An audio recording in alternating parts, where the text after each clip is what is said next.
Ohayou gozaimasu, tourist! I'm Musemari and I'll be your tour guide for today. And welcome to Japan! And before we head to our first destination, I just have some reminder for all of us.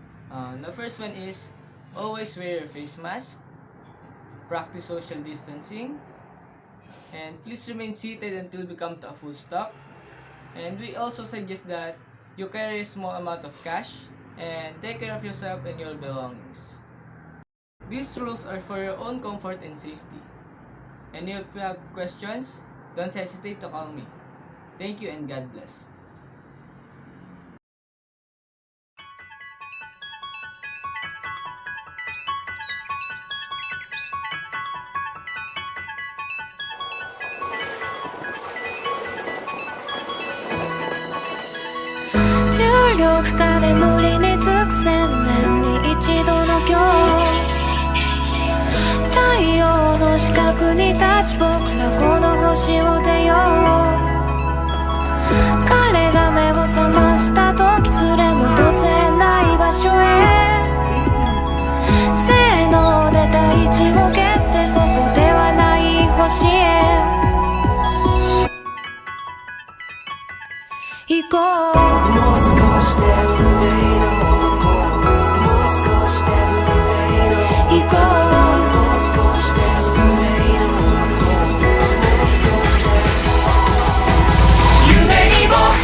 And now we are here to our first destination, the Mount Fuji. Without a doubt, Japan's most recognizable landmark, majestic Mount Fuji is also the country's highest mountain peak. Towering 3,776 meters over an otherwise largely flat landscape to the south and east, this majestic and fabled mountain is tall enough to be seen from Tokyo, more than 100 kilometers away.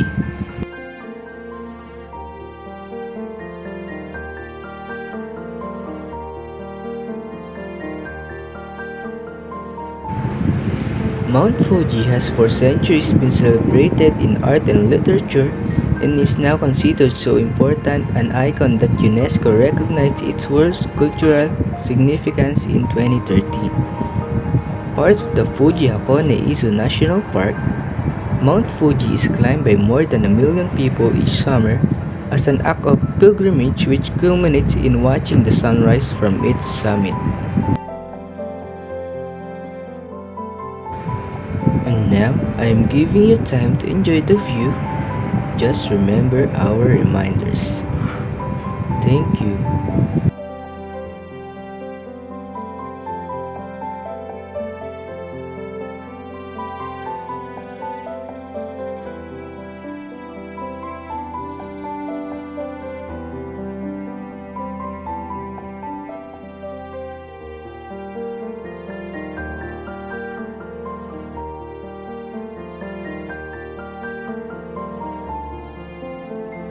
And now, we will head to our next destination.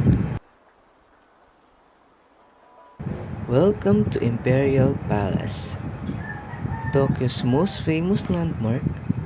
The Imperial Palace, with its beautiful 17th century parks surrounded by walls and moats, is a must-see when visiting the nation's capital.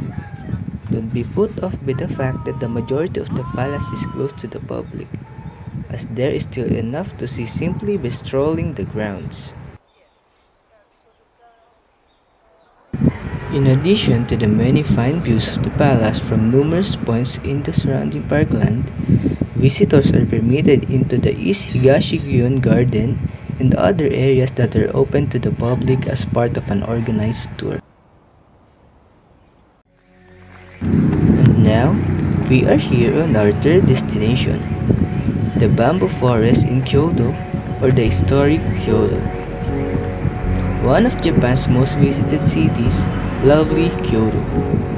One of the few cities in the country to be spared the devastation of World War II, attracts more than 10 million visitors annually.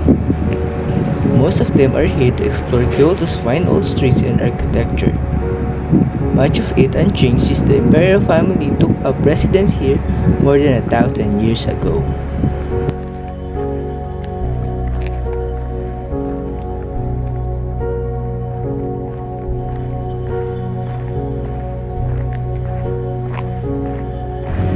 Even then, the city was Japan's most important cultural center. This legacy, in fact, continues to this day with its many museums and art galleries, each bursting with important sculptures, paintings, and other art forms.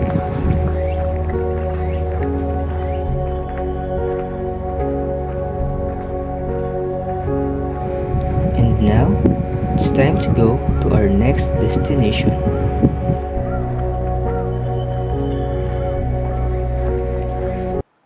Welcome to Osaka Castle.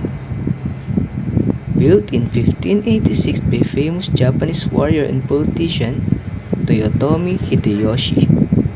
Osaka Castle was at the time the largest and most important fortress in the country.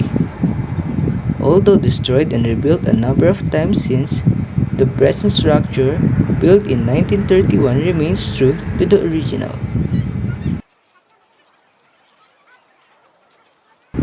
Highlights of a visit includes the huge 5-story, 42-meter tall main tower. Built on an imposing 14-meter tall stone base, the tower is home to a number of displays detailing the history of the castle and the city.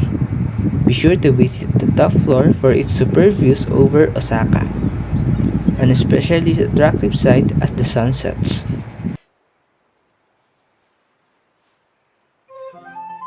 And now, we are here on our last destination. Welcome to the Asuta Shrine. In the heart of the city of Nagoya is the most important Shinto shrine in Japan and attracts more than 5 million visitors each year.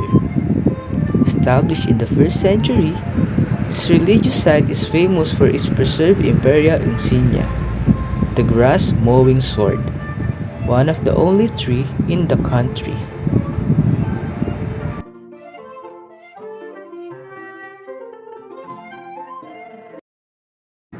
Okay, so I hope you enjoy our tour and I hope to see you again next time. Thank you and God bless.